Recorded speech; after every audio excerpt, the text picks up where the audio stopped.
If you're an educator or a school district reader, you already know artificial intelligence is in your classrooms. The real question is, what are we going to do about it? How do we get our students ready? This is the question on everyone's mind. It feels like a huge challenge, right? But the good news is we finally have an official roadmap to help us navigate this. That's right. The U.S. Department of Labor just put out its AI literacy framework. Think of it as a game plan, a guide designed to give students and workers the skills they actually need to thrive. So today, we're going to break down exactly what this means for you and your school district. We're going to cover 4 key things. First, we'll get a handle on this new guide. Then we'll dive into the specifics, what to teach, and just as important, how to teach it. And finally, we'll talk about some concrete next steps for your district. So, what is this framework really? Well, you can think of it as a playbook. It takes this huge, complex topic of AI and makes it way more manageable for us educators. It's all about giving us clear, voluntary guidance so we can bring AI literacy into our schools in a way that actually works. All right, let's start with the official definition so we're all on the same page. AI literacy is about giving people the skills to both use AI and evaluate it responsibly. But here's the part I really want you to notice. The focus is specifically on generative AI. This isn't some abstract guide about all AI. It's about the tools like ChatGPT that our students are using right now. Okay, so if that's our goal, what do we actually teach our students? Well, the framework breaks it all down into 5 foundational content areas. This is basically the core curriculum for AI literacy.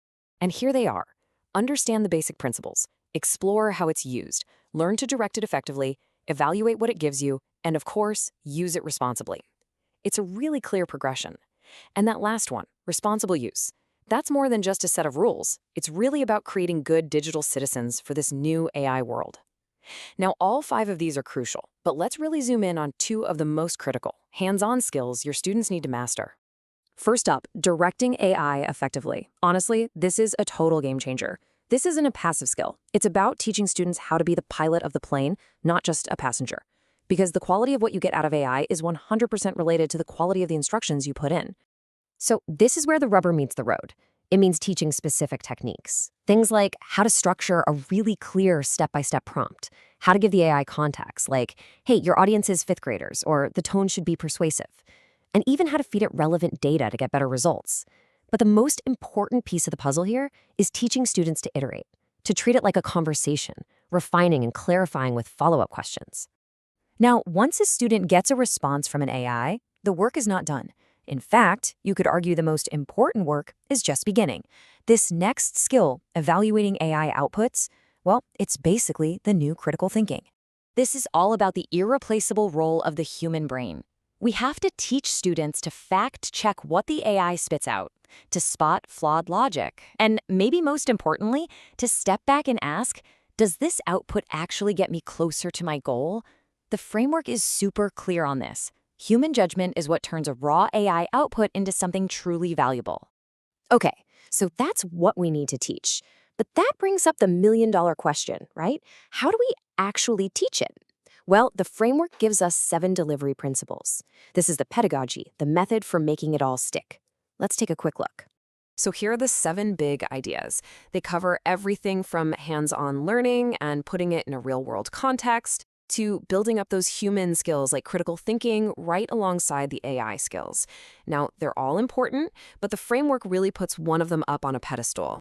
And here it is. This is a direct quote from the Department of Labor's report.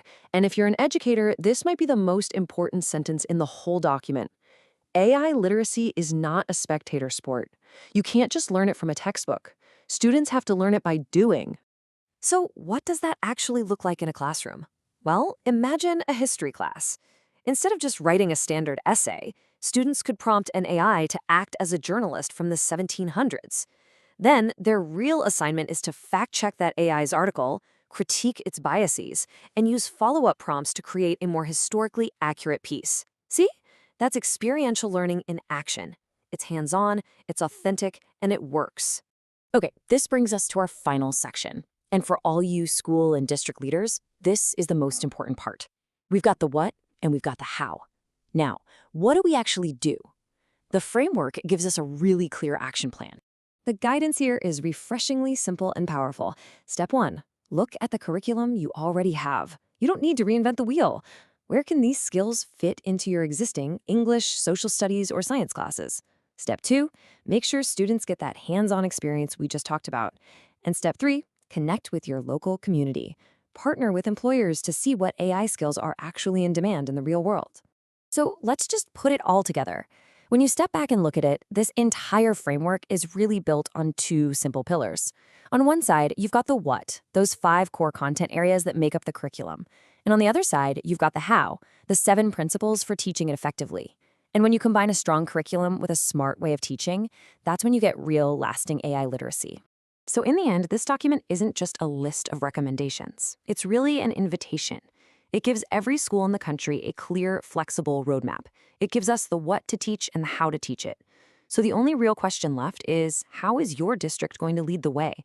I'm curious, what's the first step you're planning to take? Let us know in the comments. Let's learn from each other.